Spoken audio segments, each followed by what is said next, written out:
Alrighty mga kaunggoy, it is I, Manong Jaire, back at it again with a brand new slap video mga kaunggoy, where we talk about kung anumang mga issues na lumalaganap ngayon sa social media. And ang ating pag-uusapan ngayon is Beanie. Apparently, they did an oopsie, mga kaunggoy. Ngayon, Manong Jaire, ano ibig sabihin mo? Like, anong oopsie? Bakit oopsie? Well, the thing is, mga kaunggoy, merong video na nilabas ang itong channel na to, People vs. Food, number 31 on trending, mga kaunggoy. Holy shit. So, basically, Beanie tries and rates Filipino snacks. Usually, alam niyo kung bakit nakakatawa to? Kasi usually, yung mga gantong mga shit is, yung mga gantong mga videos, mga kaunggoy, ang alam ko kasi, basically, ang usual na formula ng mga gantong video is, okay, let's say, for example, isang American person is trying out Filipino snacks, okay? And, alam mo yun,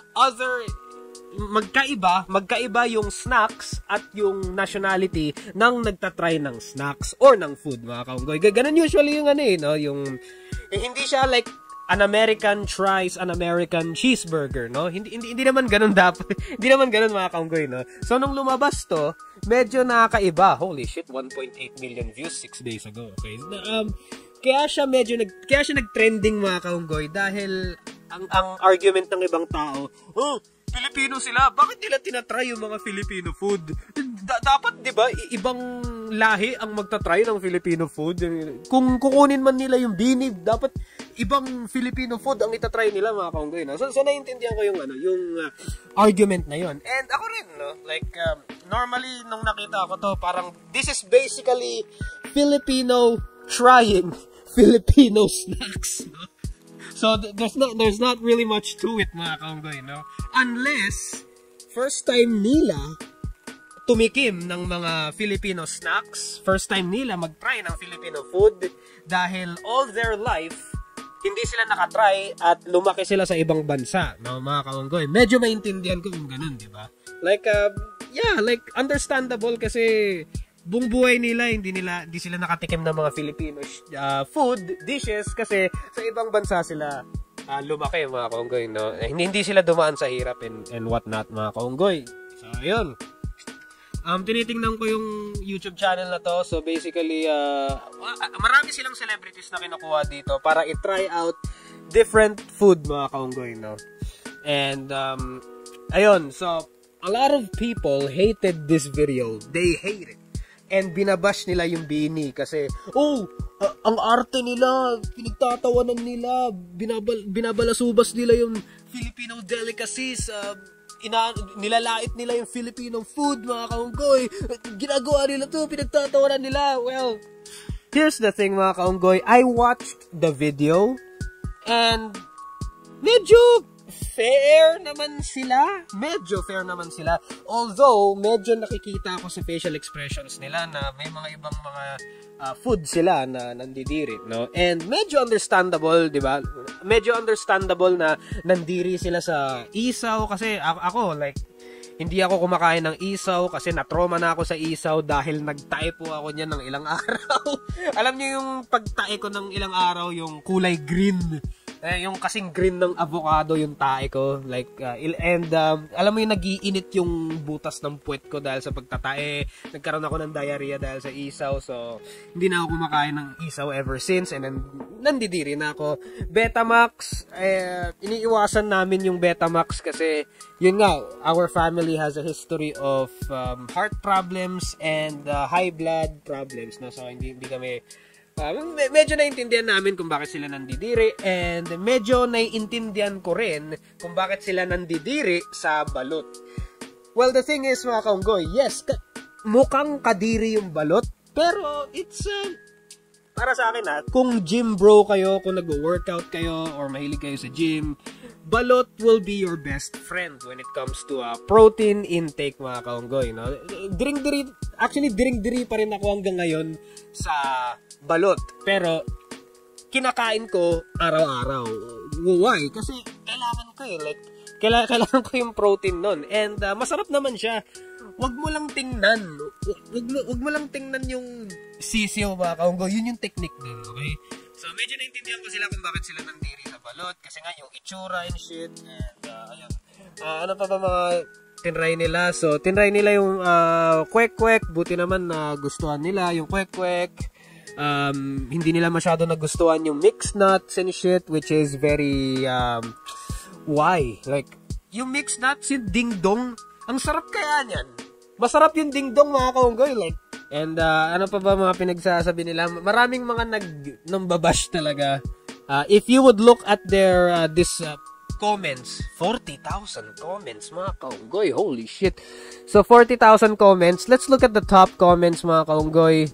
Instead of saying Beanie trying Filipino snacks, they should have captioned it saying Beanie rates Filipino snacks. The first one sounds like they're not Filipino. What do you mean trying when you've already tried it? Blah blah blah, mga kaunggoy. Next video, Beanie visits Philippines. Nakikita nyo yung mga bash, yung mga pangbabash sa video na to, mga kaunggoy. Beanie visits Philippines. Beanie tries to speak Tagalog naman po. Holy shit. Ayun. Ang daming, ito, magandang comment to kasi mahaba-haba.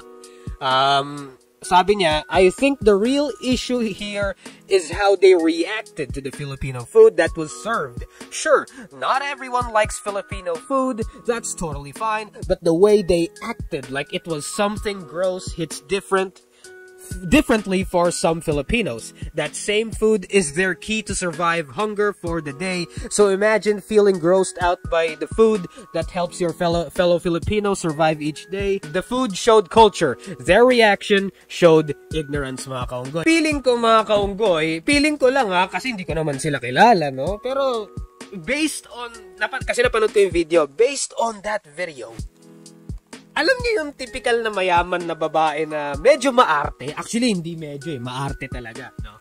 Alam niyo yung mga typical na, yung mga babae ng kaklase na hindi lumaki sa hirap, luxurious life, yung buong buhay nila, 100% of their life, luxury. Walang kahit anong shit na pinagdaanan na. Alam, sila yung typical girl na yun, mga kaunggoy, no?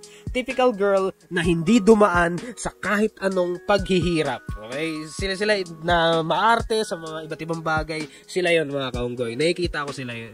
Yung typical na tawag yung stereotypical na rich girl. Ayun, rich kid na rich girl, mga kaunggoy. Sila yun. Understandable yung mga bashers dito, mga kaunggoy, na, ito yung kultura natin, bakit nyo binababoy? Ganon, mga kaunggoy. So, understandable yun, mga kaunggoy, no? And hindi mo rin masisisi, no? Kasi maraming mga Filipino na dumadaan sa hirap and parang binababoy nila yung mga street foods.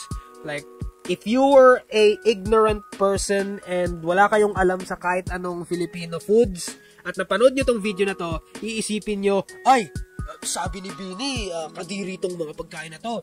Hindi na ako bibili ng mga ganto-ganyan, no? Hindi na ako bibili. So, maapektuhan ng lalo na may influence sila, di ba? Medyo maapektuhan ng konti yung mga street food vendors na nakikita natin sa daan, no? Yung alam niyo yan, mga kaunggoy.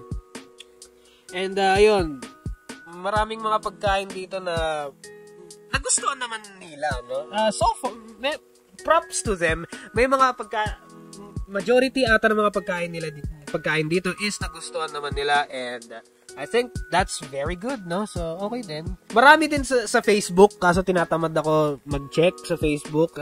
Sobrang daming posts kasi sa Facebook eh. Oh, yung Beanie ganito, ganyan. Oh, sa Instagram, ang dami din. Sa Twitter, no? Baka isipin nyo na I'm defending Beanie sa ibang parts dito.